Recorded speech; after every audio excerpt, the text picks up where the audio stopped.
ৰাইজে এতিয়া মুখ্যমন্ত্ৰী ডাঙৰীয়াক আৰু লগতে প্ৰধানমন্ত্ৰী ডাঙৰীয়াক ধন্যবাদ জনাব বিচাৰে, কাৰণ তেখেতসকলৰ কাৰণে বিটিআৰ অঞ্চলত শান্তি আহিছে। আমি বিটিআৰ বাকী হৈ মৰম স্নেহৰ মাজত থাকিব বিচাৰোঁ।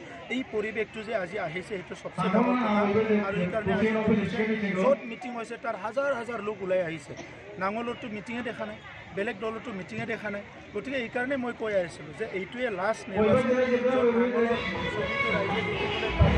ইয়াৰ পিছত আৰু নাঙলৰ ছবি বিটিআৰ অঞ্চলৰ ৰাইজে দেখিবলৈ নাপাব। তেখেতসকলে বিভিন্ন মিছা কথাবিলাক আজি বিভিন্ন ধৰ্মীয় লোকসকলৰ মাজত যাই কৈছে।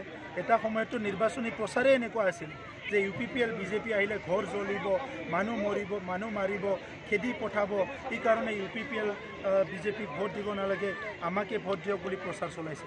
কিন্তু 17 বছৰত যিমানখিনি হত্যা হিংসা যিমানখিনি পৰিৱেশ হ'ল, এই 3টা বছৰত কমপ্লিটলি উল্টা 100% শান্তি আহিল। সেইকাৰণে বিটিআৰ অঞ্চলৰ ৰাইজে এতিয়া মাইনৰিটি হওক, বঙালী হওক, বড়োৱে হওক, যিমান জনগোষ্ঠী আছে, অসমীয়া, আমাৰ কোচ ৰাজবংশী, ৰাভা, গাৰো, আদিবাসী, গোৰ্খা, মদাহী, শৰণীয়া, যিমান জনগোষ্ঠী আছে, নাথ, যোগী, সূত্ৰধৰ, কলিতা, চবে আজি আমাৰ লগত আছে, আমাক সমৰ্থন জনাইছে।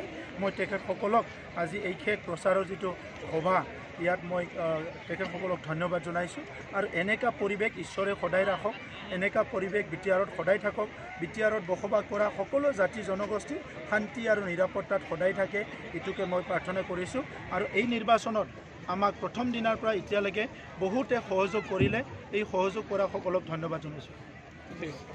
সাংবাদিককো ধন্যবাদ জনাইছোঁ।